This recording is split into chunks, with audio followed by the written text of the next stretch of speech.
So I love hearing Philippe Lambotte talk. Philippe has been at Kraft, he's been at Merck, and now he's at Mattel. And I asked Philippe to come and talk about how the supply chains are different and a concept that he has called the Iron Triangle, which is another way of looking at the supply chains as a complex system. So Philippe, come up and share your insights with the group about the Iron Triangle. Let's give Philippe a hand. Thank you, Laura. Thank you. Thank you. Good afternoon, everybody. You know, when Laura asked me to be the speaker on the last slot of the morning, I was a bit stressed being before lunch because I was going to be a bit hard-pressed with time. But now actually that we are after lunch, I'm really happy that I'm going to be able to go leisurely through my 500-page deck. And you guys can keep on. So hopefully it's going to be a bit less painful than that. So what we're going to try to do here is a bit the concept that actually has been very interesting as I went through three very different industries. So it's a bit of a case study about how you think about, very simple one, but how you think about those three industries and what matters in those industries.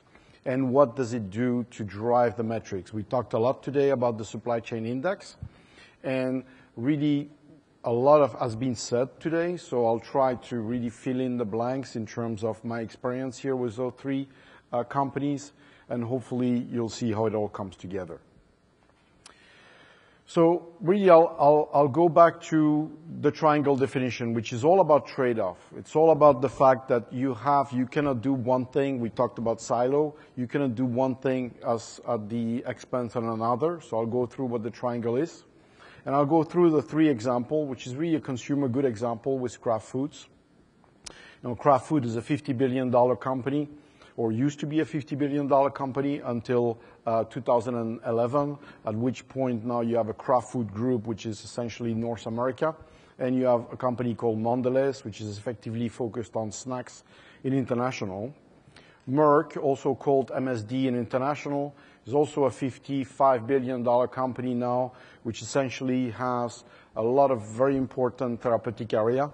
And the major one here in the US, effectively 90% of the market is effectively of the vaccine is through Merck. Also, Merck recently has been just gotten at the beginning of September the approval for a new cancer drug in immunology, which really is going to change a lot the way we think about cancer in the future. And now, at a very different tone, obviously, is a fashion and a toy example. It's really a mix, actually. Mattel, you know all from the Barbie doll and the Hot Wheels. It is a bit of a mix between a very high fashion seasonal, and I explained you that, and more of a consumer good industry in some part of the year. And then we'll bring it all together. That's my first message. We didn't talk about that today. So, love Dilbert. I'll let you read this. Because it's really about the customer. And that's one word that we didn't talk a lot about is customer. And one of my message here were in all those industry, the customer is effectively at the center. And that seems obvious. Roddy talked a little bit about the patient-centric. Now, the customer, everybody can agree to customer is important. And nobody in any company is ever going to negate that. The reality, my hypothesis is if you lose track of that and you start to talk about your silos, optimization of whichever metrics, even shareholder value, the rest falls apart. And everything I've been living through my experience has been if you lose that customer touch or if you create that customer touch, a lot of magic happen. So the Iron Triangle here, it's really the confluence, another way that Laura has been explaining this morning to you, around as a company, it's obviously all about the top line, the margin. So really on top, if you think about this from a supply chain perspective, the notion of revenue is important, and where we as a supply chain leader play a role is about how do we leverage, how do we make sure that the company from the CEO on down can understand how to leverage the supply chain capability to drive that margin and top line revenue. That seems obvious. I would argue this is not always there. And very often people don't understand what supply chain is all about. It's a bit like all of us assume that, obviously, as we present in this hall here, the lights are going to be there. Nobody has paid attention. What is the nuclear central power station that is coming from? All of us is going to think about it when the lights are off. So clearly, revenue is really a lot driven and enabled by supply chain. And when that connection and the CEO understand that, there is a lot of that other discussion that happen. On the bottom left, that's at the opposite of the spectrum. That's always the obvious one. People think about costs in the supply chain. And it's really about, here there is an important word, which is the lowest landed cost. And because cost, Laura alluded to the fact that it's difficult to do the cost of goods, is because the notion of cost is very relative depending on how you define it. And the lowest landed cost can be all the way through the shelf, can be all the way through the patient. If you ask in pharmaceutical industry, what's your cost base? You're going to get 50 different responses with 50 people because nobody really understands all the cost all the way through the patients.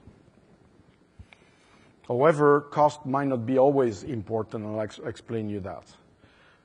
The cash, as one word, is really about working capital.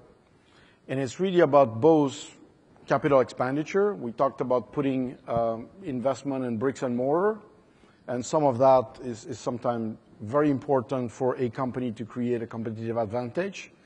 But it's also obviously about inventory. And when you start doing those three, the trick is when you focus on the customer, it really starts and stops with service. So the trick of that triangle is to keep that triangle equilateral. If you start to push in one of those too much, the triangle is going to be out of whack. Your service in the middle is going to be out of whack. And the way we define service is really the full on time in full. I'd be really interested if I was to ask you, all of you, how do you measure service in your company at a basic transactional level? I'm sure we would have very different response. And sometimes people will tell you, when I came into my last job, there was a discussion around 98% service, we're good. The problem, though, is we were discounting any change coming from the customer as not our problem. It was really the customer problem. Therefore, any change was really not part of measuring service. So those are the type of culture change that really are important to keep that triangle in equilibrium. So let me give you 3 examples of 3 industries I went through, excuse me, where each of the part of those triangles was important. The upper left is really somewhat of a bar chart. Many of us have looked at it in consumer goods, but it's really about service. And in consumer goods on the bottom right, consumer goods, I used to not think about it this way, but it's actually a short cycle time compared to cycle time of the other industry I'm going to talk to you about. I used to be very upset when the cycle time of making cheese at Kraft was more than 8 days. I've changed my mind having seen other industries since then. So you can actually react fairly fast. There is a high promotional ratio. In many countries, consumer goods, Kraft, salad dressing, etc. In the UK, for example, a ratio of promotional, you've got about 70% any time of the week, 70% of your product are on promotion. 2 + 1, buy 1, get 1 free. So huge amount of volatility. You have also very regional and local supply chain. Actually, consumer good is a very local industry becoming more and more global. So you've got manufacturing plants that actually are close from the consumer. And yes, you do have large plant, but the economy of scale, unlike for coffee, for example, soluble coffee, which is very much of like a chemical industry, you can actually afford to have multiple factories that are more regional than centralized. The industry example I give here is all about shelf execution, because a lot of the execution I talked about is really about, are we making the difference at the store? And the more you want to create that resolution, the faster you have to be to react on an event. On that chart here, it's actually a chart of a product. It's mac and cheese that Kraft used to deliver to Walmart. And the reality, as we were picking up the signal, we were only able to react within 3 weeks. And very often when we were on the shelf, the event had passed. So we did a lot of focus around measuring not only the on-time in full of the shipment we were doing to our customer at their DC, measuring the in-stock at the back of the store, but most of all, the holy grail has been over time on-shelf availability. And again, that's one of the messages. When you focus on the consumer, it does not, if you're in a consumer good industry, it does not matter if it's not at the shelf. And what we found very often is while we were having, even at 98% service level on case fill rate, you were having a very poor on-shelf availability because all those signals were not measured. So the point of the triangle here, service, is at the very center of that equation. Example we talked about today, it's the pharmaceutical industry. The reality when I came in the pharmaceutical industry, the revenue and the margin is extremely good. And it's a very difficult industry, very high demand in terms of the capital that you need to put in place, very long in terms of R&D cycle. So what you have here is an industry which really functions by 13-year development cycle and by 20-year patent. I think I talked about the example last year when I came on this podium with Laura, where Singular was the biggest, one of the biggest blockbuster in terms of asthma, and it was about a $5 billion revenue per year product. When it came off patent in 2012, from one day to another, the $5 billion became $300 million from literally 1 week, because every one of the Walgreens, CVS of this world switched automatically to the generic. So your product exists until it doesn't. And then there is nothing you can do about it because literally it's not your business model anymore. So it's really about maximizing your shelf life and maximizing the capabilities during your patent. You have a high compliance. We talked often today, this morning, about, the pharmaceutical is inefficient, they don't understand cost, etc.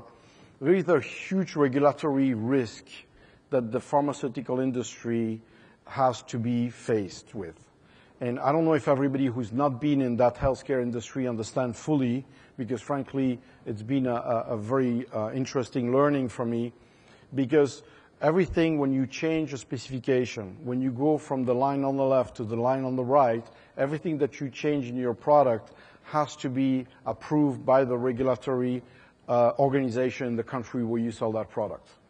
Which meant at any given time, a very big company like Pfizer, Johnson & Johnson would have literally 100,000 of regulatory approval ongoing and waiting. So regulatory becomes a huge part of your S&OP process. And also the fact that you need to deal with risk is very important. Because at any given point in time, when anything happens, you have a deviation in a lab, everything needs to be put on hold worldwide. I used to wake up in the morning where there would be a deviation on a cancer drug that had happened overnight, and suddenly, yesterday everything was great. Today, the drug which was sold in 50 countries would literally be put on hold until the explanation of that deviation would be solved.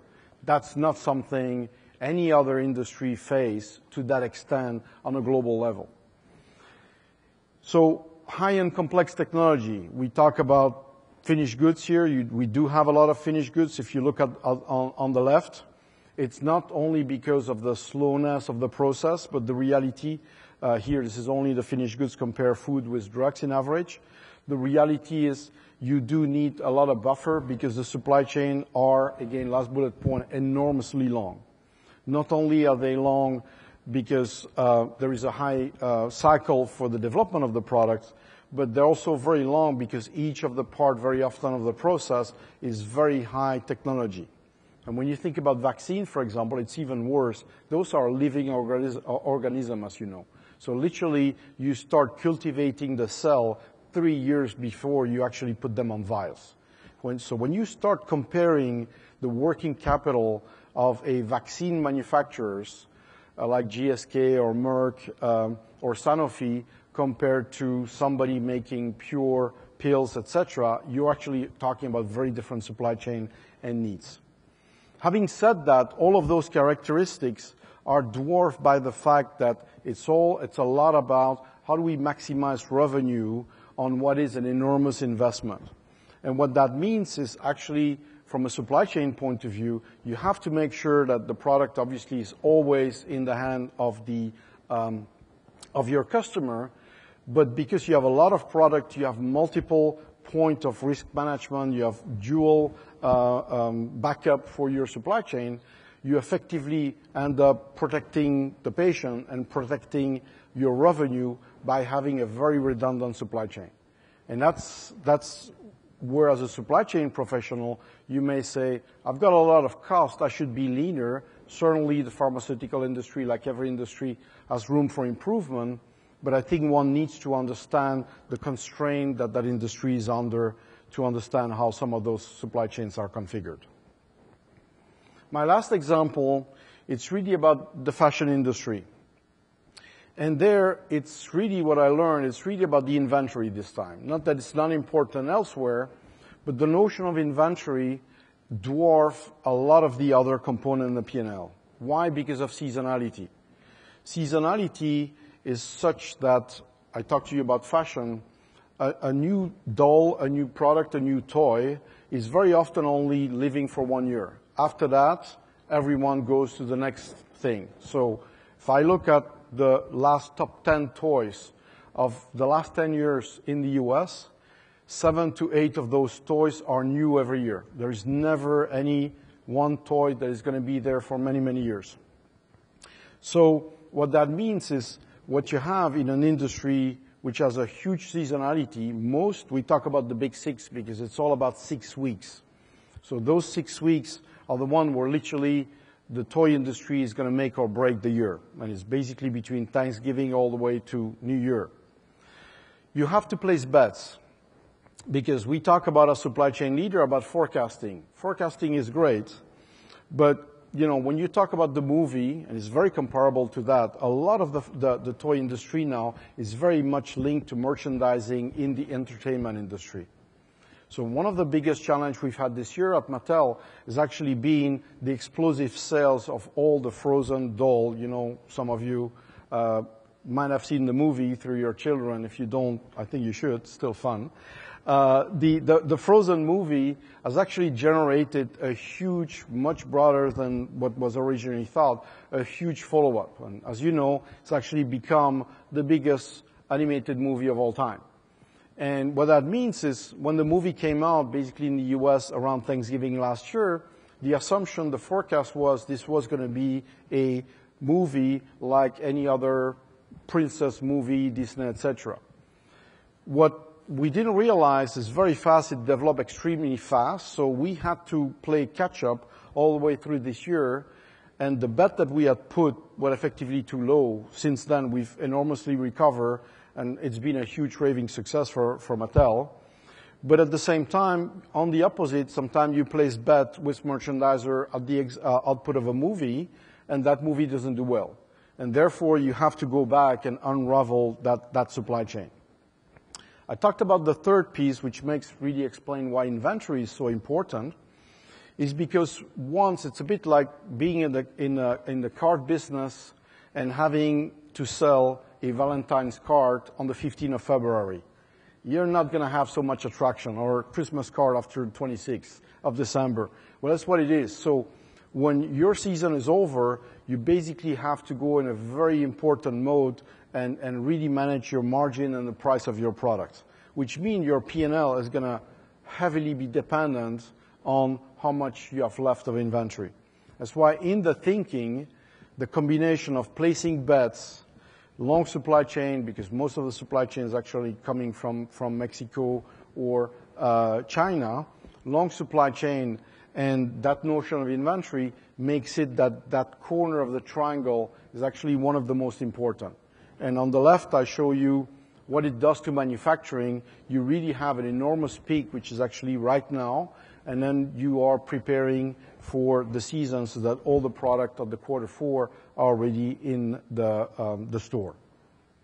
So those are 3 different corners, if you want, of that triangle, where I tried to show you the model, because as you come from a supply chain leader, we talked about tools, IT, with many of you here today. We talked about skills. Very often what I found that the challenge was, number 1, to understand what was the sweet spot, what is important to this company, and why is that, right? It's not that pharma is worse than this industry or the other. There is a different set of capability from where you have to start and understand and then improve from. And so overall, when I talk about our model or our putting, what does that mean? And some of the discussion we've had is really you need to understand what's most critical, right?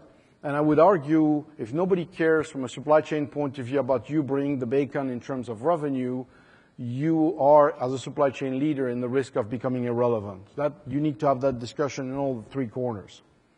You need to educate the organization, what I found, because the notion of silos is one thing, but I found, I don't know about you guys, but I never met somebody that wakes up in the morning and say, I'm going to work in my silo and make sure that I don't talk to anybody. The reality is, well, you just don't understand what you're doing implies for the other. And so what I found is being enormously powerful to really educate the trade-off.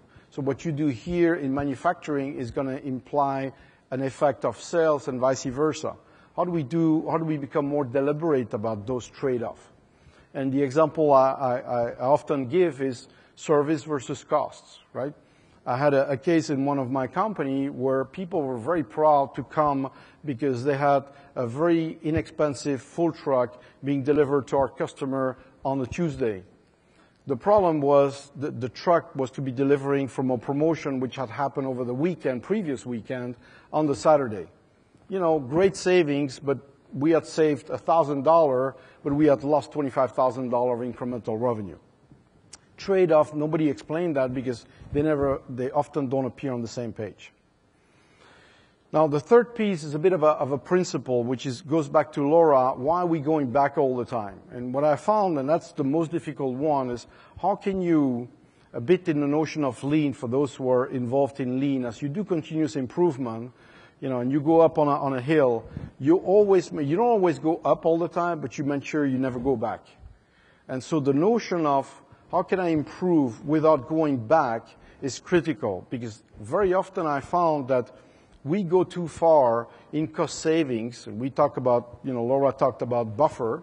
If you go too far on cost savings, you can be very efficient on cost savings, but then you're going to have an enormous problem on service, because at some point your factories are running so lean that they have no more firepower, that your service to customers is going to be very bad. So those are the type of trade-off. And I found the leaders that can explain and anticipate those effects, and very often those are unintended consequences. The leader that can see around the corner and manage those triangles are going to be the most effective. And not necessarily the most efficient supply chain, but they will be, with their C-suite, with their CEO, able to say, if you want me to go for revenue, here is what I need to do, and I need to put in place capability that might not drive us to the lowest cost, but I will be able to maintain the current cost, but don't ask me to do twice the 2 things at the same time. And a corollary of that is everybody knows in the management approach that clearly it's a lot easier to make changes when the fire is not burning. Laura talked about, management gets religion when there is a crisis. Yes, they do, but guess what? It's already too late. So a lot of the company, when you go and buy Business Week, the guy that appeared on the front page, they did not show up and start to think about being on that front page the week before. Their journey started 3 years before. And don't forget, an example I often give is IBM as a company had in 2 consecutive years had the best year of their entire company, and the next year at the worst year of their entire company. They did not get from one to another in one go. The symptoms were already there. Now, they reacted extremely well. They transformed and won, but clearly the trick is to see around the corner and make sure that you keep the triangle under balance. Thank you very much. Appreciate your time.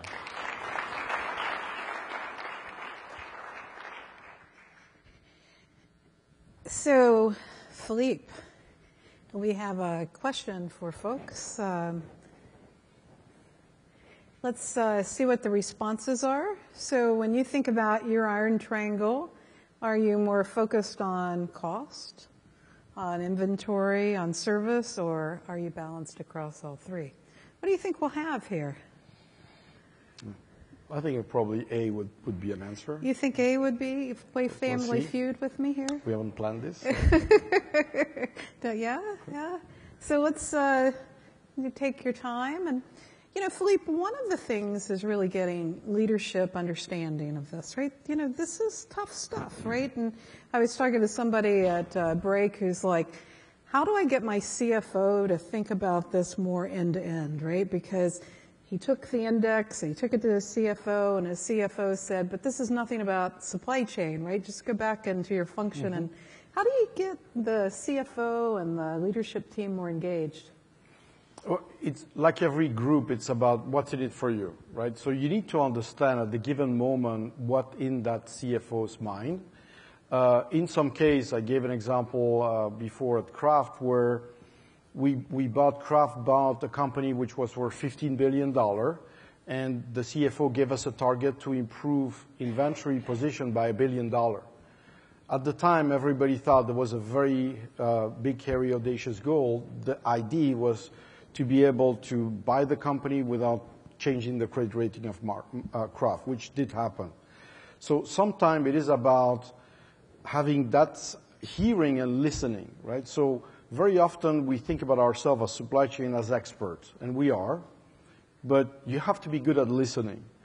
And the trick is some of those leaders are not expert in supply chain. They cannot tell us the implication.